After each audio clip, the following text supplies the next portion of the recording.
and people will be there with the team.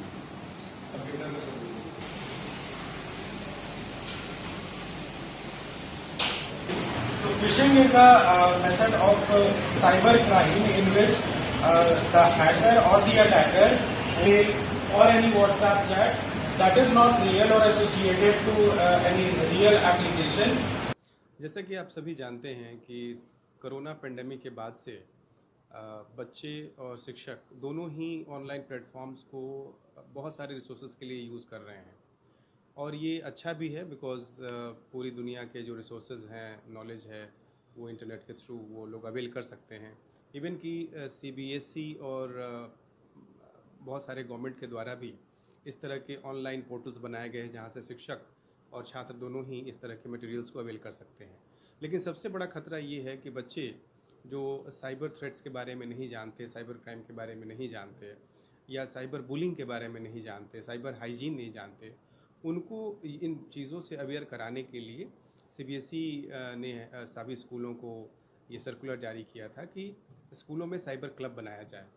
Patanjali Rishikul में हमने cyber club स्थापित किया है। उसमें चीफ नोडल ऑफिसर हमने कंप्यूटर टीचर को बनाया है जिनको साइबर क्राइम के बारे में अच्छी जानकारी है।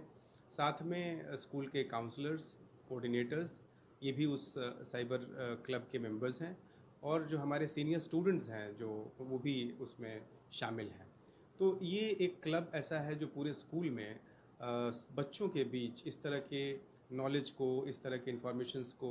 बच्चों के बीच लाता है कि किस तरह की क्राइम्स हो सकती हैं, साइबर बुलिंग हो सकती है, किन चीज़ों को हमें ध्यान रखना चाहिए जब हम यूज़ कर रहे हैं कोई भी ऑनलाइन प्लेटफॉर्म, कोई भी पोर्टल को हम ओपन कर रहे हैं, किस तरह से आईडी बनाई जाए, इंस्टाग्राम, सोशल मीडिया पे जितने भी प्लेटफॉर्म्स हैं उनको यूज़ करते समय किन बातों को ध्यान में रखना चाहिए। ये सारी चीज़ों को लेकर हमारे यहाँ साइबर क्लब एक्टिव है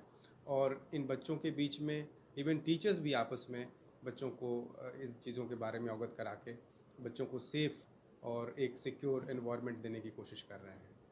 जी, सो हमारे स्कूल में साइबर क्लब है और उसमें कई स्टूडेंट्स पार्ट है और हमारे कंप्यूटर टीचर भी पार्ट है। तो हमें कई सारी चीज़ों के बारे में बताया जाता है, जैसे कि आज का समय टेक्नोलॉजी का ज़माना है और हर कोई इंटरनेट का इस्तेमाल भी कर रहा है और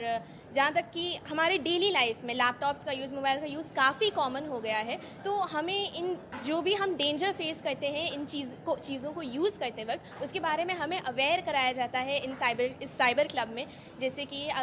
जैसे फाइनेंशियली अगर बात की जाए तो हम काफ़ी रिस्क फेस करते हैं, जैसे कि अनवांटेड या फिर अननोन लिंक्स की बात हो गई। और अगर मैं एज ए स्टूडेंट के पर्सपेक्टिव से देखूँ तो काफ़ी साइबर बुलिंग काफ़ी देखी जाती है सोशल मीडिया प्लेटफॉर्म्स पर, तो उसके बारे में हमें काफ़ी अवेयर कराया जाता है।